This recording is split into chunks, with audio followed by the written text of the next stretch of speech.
Բարեկամներ, ողջույն։ Հայաստանում առցանց շահումով խաղերի և խաղադրույքների ոլորտը վերջին տարիներին ցավոք, բայց աննախադեպ աճ է գրանցել։ Եթե նախկինում խաղադրույք կատարելը կապված էր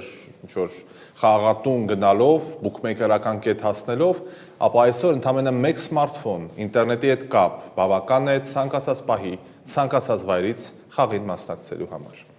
Իրավիճակը օրհասական է։ Տեխնոլոգիական առաջընթացը փոխել է ոլորտի ողջ բնույթը, այն դարձնելով ավելի հասանելի, ավելի արագ, ավելի զանգվածային։ Մինչ թեման զարգացնել է անպայման, ևս մեկ անգամ պիտի հորդորեմ զերծ մնալ առատավոր այս երևույթից։ Խաղադրույք կատարելը աղետալի հետևանքներ կարող է ունենալ, այնպես որ զգույշ եղեք։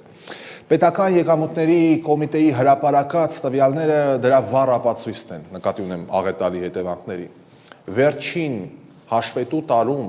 խաղադրույքների ընդհանուր շրջանառությունը մեր երկրում ավելի քան 7.2 տրիլիոն դրամ է, դոլարով ասեմ ավելի շոշափելի կլինի, շուրջ 18.2 միլիարդ ԱՄՆ դոլար։ Այս թիվը ոչ միայն տպավորիչ չէ, այն ուղղակի սարսափելի է, քանի որ այն գերազանցում է Հայաստանի պետական բյուջեի եկամուտների ծախսերի ծավալները։ Թեև շրջանառությունը չի նշանակում շահույթ կամ կորուստ նույն չափով, բայց այն իրոք ցույց է տալիս, թե ինչ մասշտաբի ֆինանսական հոսքեր են ներգրավված այս ոլորտում։ 2024 թվականի, եթե թվերը ուսումնասիրենք ու համեմատենք, 24 թվականին կատարվել է 7 տրիլիոն 236 միլիարդ 490 միլիոն դրամի կամ 18 միլիարդ 248 միլիոն դոլարի խաղադրույք Հայաստանում։ Պետական եկամուտների կոմիտեից հայտնում են, որ 106.4 միլիարդ դրամ խաղադրույքը կատարվել է խաղատներում, իսկ 7 տրիլիոն 130 միլիարդ դրամը ինտերնետ շահումով խաղերում։ Ուշագրավ է, որ խաղադրույքների ծավալը 2018-ի համեմատ 2024 թվականին ավելացել է ուշադրություն 17 անգամ։ Սա ուղղակի սարսափելի թիվ է։ Խաղային ոլորտի այս թռիչքային աճի պատճառը ինտերնետ շահումով խաղերն են։ Եթե խաղատներում խաղադրույքի ծավալը 2018-ի համեմատ 24-ին աճել է, ինչպես ասացի, 20%-ով, ապա ինտերնետ շահումով խաղերի դրույքաչափերը եւ ներգրաված մարդկանց թիվը ավելացել է 21 անգամ։ Հայաստանի պետական պարտքը, հիշեցնենք, անցած տարի եղել է 12 միլիարդ 842 միլիոն դոլար, այսինքն մեր երկրում մեկ տարի կատարած խաղադրույքի ծավալը 5.4 միլիարդ դոլարով ավելին է, քան Հայաստանի Հանրապետության անկախացումից ի վեր կուտակված պետական պարտքը։ Դուք հասկանում եք, մենք ընդհանրապես ինչ միջավայրում ենք ապրում, եւ այդ խաղացողները մեր կողքին են։ Այսինքն, որ մենք խոսում ենք վստահության մթնոլորտ, աշխատատեղեր, կադրային դեֆիցիտ, փոխադարձ հարգանք, ամեն կես բառից իրար սրախողողանել, դանակահարել, հայհոյանքներ եւ այլն, այս ամենը գալիս է նրանից, որ ամեն գուցե երկրորդը, երրորդը հենց այս մղձավանջի մեջ է ուղղակի կամ չի խոստովանում, կամ մենք չգիտենք, կամ ուրիշ ինչ-որ մի պատճառ։ Եվ ահա հենց այս ֆոնին կառավարությունը նախաձեռնում է ոլորտի կարգավորման հերթական խստացումը։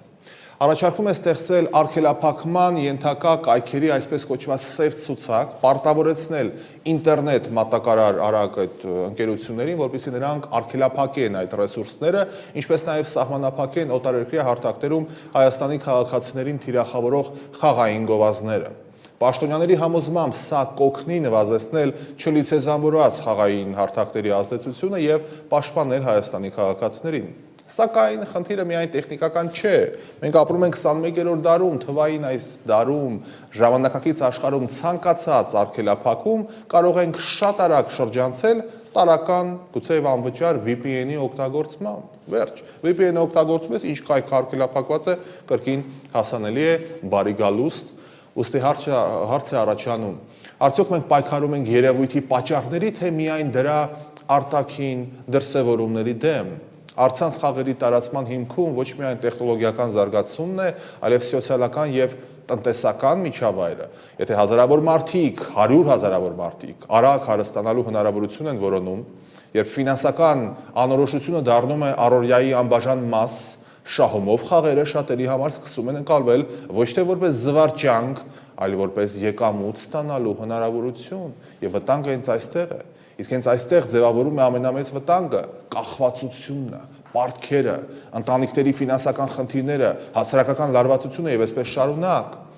Միևնույն ժամանակ ոլորտը նաև իհարկե հարկեր է վճարում, չէ՞, այսինքն աշխատում է օրենքի մեջ, օրինական բաների մասին է խոսքը, աշխատատեղեր են ստեղծում, գործում է օրենքով սահմանված դաշտում, հետևաբար պետության խնդիրը պետք է լինի ոչ միայն արգելելը, փակելը, սահմանափակելը, այլ ստեղծել այնպիսի միջավայր, որտեղ տնտեսական շահը գերակշիռ չի լինի հասարակական անվտանգության շահին, սա շատ նուրբ հարց է, աշխարհի տասնյակ երկրներ բախվել են այս խնդրին եւ պետք է մենք ուսումնասիրենք այն երկրների մոդելները, որտեղ նրանք որևէ կերպ կարողացել են հաջողել։ Ընդհանրապես, բարեկամներ, այսօր մենք քննարկում ենք կայքերի արգելափակումները, գովազդի սահմանափակումներն ու վերահսկողության նոր մեխանիզմները, սակայն ավելի կարևոր հարց կա, որը թվերից, օրենքներից շատ ավելի վեր է։ Եթե տարեկան տրիլիոնավոր դրամներ, միլիարդավոր դոլարներ այս փոքր, ցավոք սրտի ոչ շատ հարուստ երկրում ուղղվում են խաղադրույքների ոլորտին, ապա դա միայն տնտեսական ցուցանիշ չէ, դա նաև հասարակության արժեքների, ակնկալիքների, տրամադրությունների, շատ բաների արտացոլումն է։ Եվ գուցե ամենակարևոր հարցը հետևյալն է. մենք ինչ հասարակություն ենք կառուցում, ինչ հասարակություն, որտեղ ենք մենք ապրում։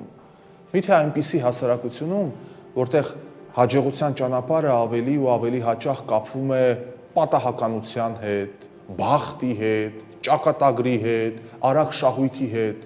թե այնպիսի հասարակությունում ենք ապրում, որտեղ բարեկեցությունը ստեղծվում է գիտելիքով, աշխատանքով, պարկեշտությամբ, նախաձեռնությամբ, տաղանդով, ստեղծագործական դրսևորումներով։ Այս հարցի պատասխանը չի որոշվելու օրենքով կամ արգելափակումներով, այն որոշվելու է մեր ընտրություններով, մեր մոտեցումներով, մեր արժեքներով եւ այն պատկերացմամբ, թե ինչ ապագա ենք ցանկանում թողնել հաջորդ սերնդին եւ մենք որպես այսօր ապրող ներկաներ ինչ արժեքներ ենք փոխանցելու դրսում մատաղ սերնդին։ Մտածեք այդ ուղղությամբ։